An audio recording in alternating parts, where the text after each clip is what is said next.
Hola, saludos a todos, señores, y gracias por acompañarnos en Informe Semanal. Segunda parte del resumen del año con las noticias de sociedad, cultura y deportes. Minutos que cuentan da título al relato social de 2014. Un relato que va del ébola al gordo de Navidad y que transita por el sendero crudo del suceso o el camino desconocido del espacio. Cayetana de Alba o Isabel Pantoja también dejaron grabado su nombre en el año que se acaba. Quedan 5.760 minutos para empezar un nuevo año, pero antes hemos dejado atrás miles de ellos que se han transformado en noticia. Un minuto es suficiente para que una rápida reflexión nos invite a no desaprovechar los venideros en el año nuevo o para que una valoración acertada nos permita cuantificar la infinidad de acontecimientos sociales vividos en un año en una sucesión de esos cortos espacios de tiempo llamados minutos. Un minuto sirve para elegir socialmente una de las noticias del año. Doy gracias a Dios y también a Santiago Apóstol por devolverme la vida, por poder estar aquí. Teresa Romero salía del hospital completamente libre del virus del ébola y terminaba, felizmente para la sociedad española, una pesadilla que comenzaba cuando la enfermera se contagiaba del virus después de estar en contacto con Manuel García Viejo, uno de los 2 sacerdotes españoles fallecidos por la enfermedad y repatriados desde África. El primero, Miguel Pajares, tampoco conseguía superar el virus mortal. Tras extenderse en marzo de las zonas rurales de África a la primera gran ciudad, Guinea-Conakry, y luego a Mali, el ébola ponía en alerta al mundo. La Organización Mundial de la Salud cifraba en más de 6.000 las muertes por la epidemia y decretaba el cierre de fronteras aéreas. Meses más tarde llegaba a España y habría una crisis sanitaria originada por la cadena de errores cometidos en el caso de Teresa Romero. Sacrificado, su perro Excalibur se sometía a un mes de cuidados y aislamiento, solo en contacto telefónico con su marido Javier Limón, también en cuarentena voluntaria, al igual que la decena de personas que habían estado en contacto con ella. Una terapia experimental, su fuerza y carácter y el plasma donado por la religiosa Paciencia Melgar libraban a Teresa del ébola. He visto gente morir gritando, gente pidiendo agua. Uno de los hermanos que estaba a nuestro lado pedía agua, agua, agua. Un fallo con una aguja, con la colocación de los trajes o con los residuos se presentaban como las posibles causas del contagio. El consejero de Sanidad de Madrid, Javier Rodríguez, era destituido después de una cadena de declaraciones consideradas poco afortunadas. Si lo hubiera hecho mal, ella no estaría hablando, y si lo hubiera hecho mal, España seguiría teniendo ébola. Teresa Romero volvía a la vida y, como el resto de la sociedad española, veía cómo se apagaba la de la duquesa de Alba. Cayetana Fim James Stuart, la 18ª duquesa de Alba de Tormes, moría en Sevilla a los 88 años. Era la mujer con más títulos nobiliarios del mundo, 17 marquesados, 13 condados y un vizcondado, y un patrimonio valorado en 2.800 millones de euros. Me enamoré de Sevilla, aunque siempre me gustó porque de niña vivía aquí. Madrileña de nacimiento, casada 3 veces con Luis Martínez de Urujo, padre de sus 6 hijos, Jesús Aguirre y Alfonso X, eligió Sevilla para amar, para vivir y para morir. Sus restos descansan en el columbario del altar mayor del Cristo de los Gitanos. Con su muerte despedíamos a una mujer que siempre tuvo como lema «Vive y deja vivir». En las antípodas de esa filosofía, el pederasta de Ciudad Lineal sembraba el pánico a comienzos del verano al ser detenido como presunto violador de varias menores. Antonio Ortiz, de 42 años, era acusado de raptar y agredir sexualmente a 5 niñas y de intentarlo con otras 3. Informe Semanal reconstruía un caso complejo que conmocionaba a la opinión pública. Expertos en perfiles criminológicos como Beatriz Quevedo le definían como alguien frío y calculador.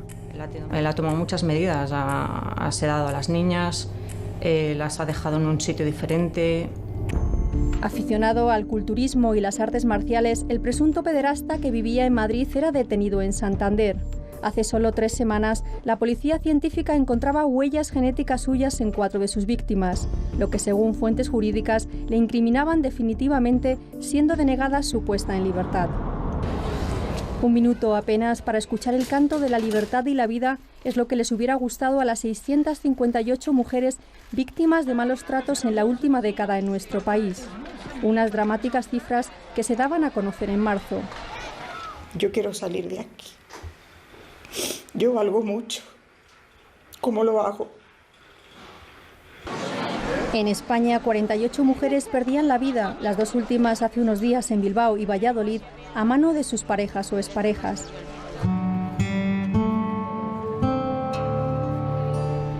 La tragedia de Tordómar a finales de febrero también dejaba víctimas mortales, en este caso por accidente. 6 de los 12 miembros de la familia Medio fallecían en el incendio de una casa rural en Burgos en la que se encontraban celebrando el 59 cumpleaños de la matriarca. La mar se cobraba de igual forma a primeros de marzo la vida de 2 personas al naufragar un barco en Asturias. El pesquero portugués Santa Ana, con base en Avilés, se hundía a media milla del Cabo Peñas. Un superviviente nos decía emocionado. Es que te vas, que el barco se va hundiendo porque el agua va subiendo y vas llegando al techo y el agua sigue. No sería el único barco en hundirse. El Mar de Marín chocaba con otro barco en la ría de Vigo. Perdían la vida 3 de sus tripulantes. También se hundía el Paquito II. Fallecía un marinero y otros 2 desaparecían. La montaña resultaba letal para 3 guardias civiles que morían en agosto tras caer su helicóptero en la montaña de la Polinosa, en el Parque Natural de Picos de Europa, en León. Habían ido a rescatar a un montañero herido en un tobillo.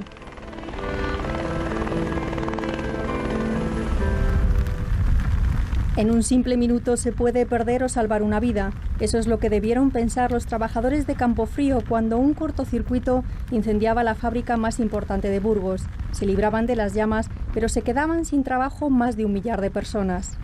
Pues asomarme a la ventana y ver la cantidad de humo. Pues ¿qué hice en ese momento? Salí corriendo y subir allí.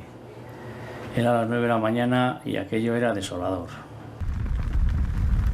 Campofrío se comprometía a reconstruir la planta en Burgos y apuntaba a 2016 como fecha para la posible vuelta. Varios trabajadores eran reubicados en otros almacenes mientras se anunciaba para otros un ERTE, expediente de regulación de empleo temporal. La esperanza la ponía la medicina al situar a España de nuevo a la cabeza de los trasplantes de órganos. La donación de órganos es el resultado de una solidaridad, de un gesto altruista, pero es necesario organizarlo muy bien. 1 minuto sirve para sonreír, sonreír al otro, a ti y a la vida. Cuando salen bien, la verdad que, por supuesto, me acuerdo muchísimo de la familia de los donantes, pero me acuerdo muchísimo de todas las vidas que voy a salvar y es una gran satisfacción. Según los datos de la Organización Nacional de Trasplantes, que celebraba su 25 aniversario, España sigue en cabeza del ranking mundial en donaciones y trasplantes con 4.279 realizados. En abril se presentaba la combinación de fármacos definitivos que vencían la hepatitis C. Los afectados en España pedían que se les administre el Sovaldi, un medicamento muy caro que están esperando los cerca de 30.000 pacientes más graves. La semana pasada fallecía María Teresa Casas. Tenía hepatitis C desde el año 84. Se había contagiado por una transfusión. Muchos de estos pacientes y sanitarios salían a las calles de Madrid para pedir al gobierno regional la no privatización de la gestión de la sanidad pública. El Tribunal Superior de Justicia acordaba a comienzos de año mantener la suspensión cautelar que pesaba sobre el proceso desde 2013. El gobierno regional decidía, ante lo que consideraba incertidumbre por la demora en esa medida cautelar, no seguir adelante con su idea de privatización. He decidido dejar el cargo de consejero de Sanidad de la Comunidad de Madrid por un motivo evidente. Yo fui quien propuse este proyecto, quien lo puso en marcha y las circunstancias lo han hecho imposible. 1 minuto sirve para oír el silencio o el ruido.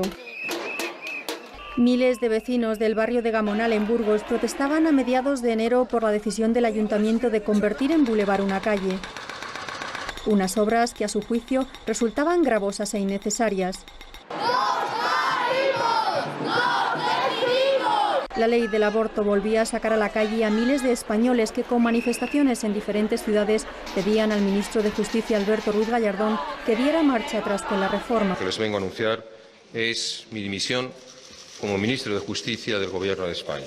No era la única protesta. Los ajustes en sanidad y educación, se reducían las becas Erasmus, mientras que el informe PISA colocaba en mal posición a los alumnos españoles, concentraban a mucha gente en lo que se bautizaba como marchas por la dignidad. Un minuto sirve para ver el camino y apostar por él. Después de perseguirlo durante 10 años, cruzando miles de millones de kilómetros a través del sistema solar, la nave espacial Rosetta hacía historia en agosto al convertirse en la primera sonda que se encontraba con un cometa en su viaje alrededor del Sol. En mayo, el Ministerio de Agricultura y Medio Ambiente autorizaba en este caso la exploración de sondeos que permitían a Repsol investigar si existían hidrocarburos bajo aguas canarias. El gobierno local presentaba un recurso alegando razones medioambientales. El Tribunal Superior de Justicia de Canarias desestimaba el recurso y decidía hace solo unas semanas no suspender cautelarmente los sondeos. La explotación del almacenamiento subterráneo de gas natural Castor, construido a unos 21 kilómetros de las costas de Castellón, se paralizaba, sin embargo, con el fin de determinar si podía ser la causa de los seísmos que se registraban en la zona. La constructora ACS solicitaba 1.400 millones como indemnización por la ineficiencia del gasoducto. Ante el descontento social, en noviembre la Generalitat Valenciana pedía al Tribunal Constitucional que vetara la indemnización de Castor. Un minuto para sentir la amargura de la incertidumbre o la responsabilidad pesar sobre los hombros. En noviembre, Isabel Pantoja ingresaba en prisión después de intentar, como nos decía su abogado José Ángel Galán, evitar la cárcel. Tiene una pena de 2 años, que no ha delinquido, que es lo que exige el Código Penal, que no ha delinquido nunca, que es la primera vez, que no tiene antecedentes penales, por tanto cumple los 2 requisitos para pedir la suspensión condicional. No fue posible y la tonadillera iniciaba en Alcalá de Guadaira el cumplimiento de una pena de 2 años de cárcel por blanqueo de capitales de su expareja y exalcalde de Marbella, Julián Muñoz. He podido ejercer mi derecho a no declarar. Preguntas e interrogantes generaba en la sociedad la aparición mediática del pequeño Nicolás. Detenido por presunta estafa y falsificación documental, llegó a colarse en la recepción posterior a la proclamación del rey Felipe VI. La multitud de fotos de este joven, un simple estudiante de Derecho, con líderes políticos y sindicales, daban protagonismo social a este personaje. Una persona como Francisco Nicolás tiene un excesivo sentido de la autoimportancia, piensan que están llamados a hacer grandes cosas, a codearse solo con los más altos. En un minuto se puede pecar, perdonar, condenar. La investigación de los escándalos de los presuntos abusos sexuales cometidos por 3 curas en Granada, miembros del clan Romanones, que eran detenidos junto a un seglar, era impulsada por el Papa Francisco. Ma la verità è la verità. Y esto no es tolerable. Y al mismo tiempo, pues que tenemos que aprender de esta situación que es dolorosa para la Iglesia, para prevenir y ver dónde han estado los fallos para prevenirlo. El Papa Francisco canonizaba en abril a Juan XXIII y Juan Pablo II. Eso en Roma. En Madrid, el presidente de la Conferencia Episcopal, Antonio María Rouco Varela, era sustituido por el arzobispo de Valladolid, Ricardo Blázquez. Un minuto de respeto por los que se fueron.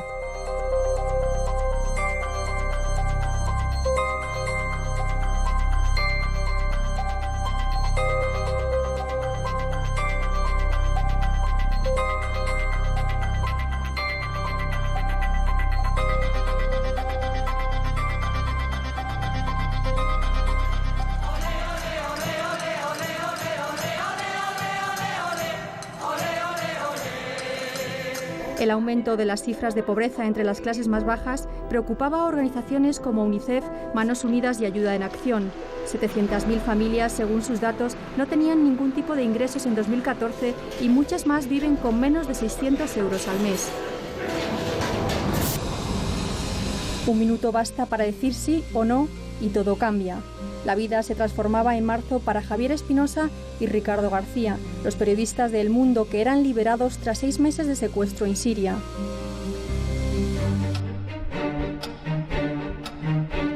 La Navidad animaba a las compras. El 75% de las ventas de los fabricantes se hacen en estos días. Sí, vengo ya tengo casi todo.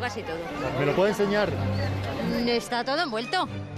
La gente además está contenta, la tienda se llena, es pequeñita y se llena, así que estamos contentos, sí. Las ventas en lotería aumentaban casi un 5% con respecto al año pasado en las grandes ciudades.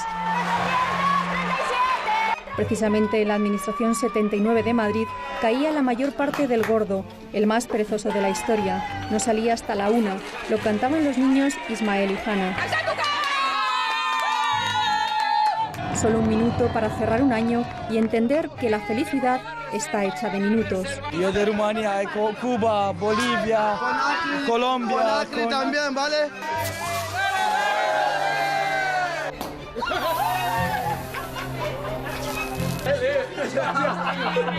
El gordo, Cuca, el gordo.